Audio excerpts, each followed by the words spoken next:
Ireland has a reputation for rain that the rest of the world treats as a kind of national joke. Assumption that it simply rains constantly, everywhere, without much variation from one county to the next. That assumption is mostly wrong. Rainfall across Ireland actually varies enormously depending on exactly where you stand. And nowhere illustrates that variation more dramatically than the tiny village of Leenaun, County Galway, and the mountains that rise directly behind it. Leenaun itself, a small settlement sitting at the head of Killary Harbour, receives approximately 1.5 meters of rain in an average year. That figure alone would already place it among the wetter inhabited parts of the country. But look up from the village toward the surrounding peaks, Mweelrea to the north and the Maumturks range to the south, and the rainfall figures climb dramatically higher. Some of these upland areas receive in excess of 2.5 meters of rain annually, placing this specific pocket of Connemara and South Mayo among the wettest regions found anywhere in Europe, mountain or otherwise. That is not a small difference. An extra meter of rainfall concentrated on peaks just a few kilometers from the village represents one of the sharpest local rainfall gradients found anywhere in the country. And understanding why requires understanding exactly what these mountains do to the weather systems arriving off the Atlantic. Here is the mechanism, and it is straightforward once you see it laid out. Moist air masses moving in off the Atlantic Ocean carry enormous amounts of water vapor, gathered from thousands of kilometers of open sea with nothing to interrupt them. When that moist air reaches the west coast of Ireland and encounters the sudden elevation change presented by mountains like Mweelrea, rising to over 800 meters directly from sea level, the air is forced rapidly upward. As it rises, it cools, and as it cools, the moisture it carries condenses into cloud and then into rain, dropping the bulk of its water directly onto the mountain slopes before the air mass has traveled much further inland. This effect, known as orographic rainfall, is the same basic mechanism responsible for some of the wettest mountain regions found anywhere in the world. And the Maumturks and Mweelrea happen to sit in almost perfect position to catch the full force of it, positioned as the first significant high ground that Atlantic weather systems encounter after crossing open ocean. Leenaun village itself, sitting at lower elevation at the head of the harbour, receives less of that concentrated orographic effect than the peaks looming above it, which explains the meaningful gap between the village's 1.5 meters and the mountain's more than 2.5. But even at the lower figure, Leenaun sits well above the rainfall totals recorded across most of the rest of Ireland, confirming its place as one of the country's genuinely wettest inhabited settlements. Now, here is where the story shifts from a weather statistic into something considerably more interesting, because the same geography producing all of that rain also produced one of the most strikingly beautiful landscapes in the entire country. And the two facts are not coincidental.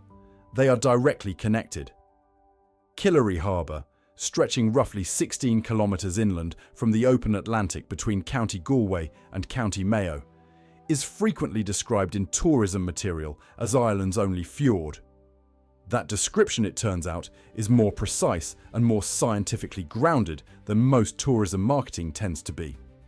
By the strict geological definition, a fjord is a long, narrow inlet formed by glacial erosion, carved by the movement of ice during past ice ages and subsequently flooded by rising sea levels once that ice retreated.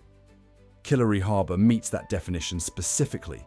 Its long, steep-sided, glacially carved trough now filled with seawater, distinguishing it from Ireland's many other coastal inlets and bays, most of which form through different geological processes and do not technically qualify as true fjords under the same strict criteria.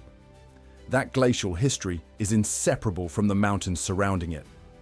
The same Ice Age forces that carved Killary Harbour's steep-sided trough also shaped Mweelrea and the Maumturks into the dramatic, high, exposed peaks they remain today.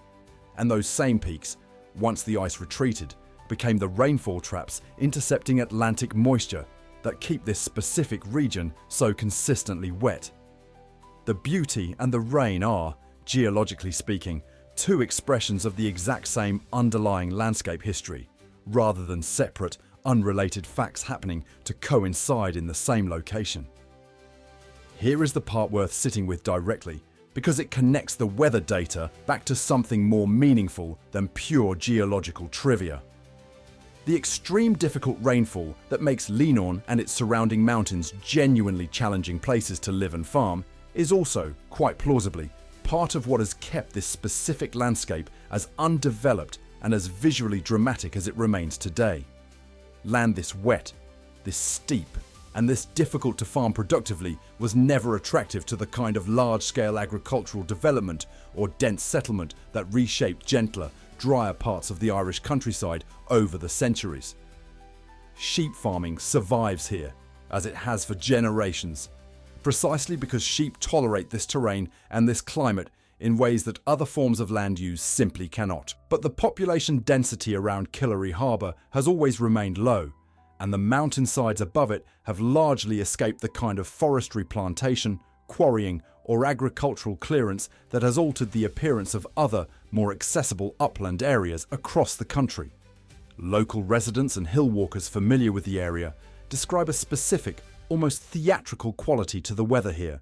Clouds forming visibly around the peaks within minutes, rain sweeping across the harbour in clearly visible curtains that can be watched approaching from kilometres away, followed by breaks of startlingly clear light that make the water below shift through several distinct shades of green and grey within the space of a single afternoon. That visual drama, the direct product of the same orographic rainfall responsible for the extreme totals recorded on the surrounding peaks, has become one of the primary reasons photographers and hill walkers travel specifically to this stretch of the Galway and Mayo border rather than to more accessible, more predictable landscapes elsewhere. None of this makes daily life in Leenaun simple. Farmers working this land contend with genuinely difficult conditions, and the practical challenges of maintaining roads, buildings, and infrastructure in a climate this consistently wet are real and ongoing. But the trade sitting at the centre of this story, extreme difficult rainfall in exchange for a landscape this specifically dramatic and this comparatively untouched by development, is one that the village and its surrounding mountains appear to have been making, largely without choice, for as long as anyone has lived there. That is the actual relationship worth understanding here. The rain is not simply an unfortunate feature sitting alongside Killary Harbour's beauty. It is the geological and meteorological force that shaped that beauty in the first place and continues, quietly and consistently, to help preserve it. If this look at Ireland's wettest inhabited corner and its genuinely rare true fjord gave you a new appreciation for the connection between weather and landscape, please subscribe, like this video, and share it with someone who loves Connemara and the west of Ireland. Let us know in the comments if you have ever hiked Mweelrea or visited Killary Harbour yourselves.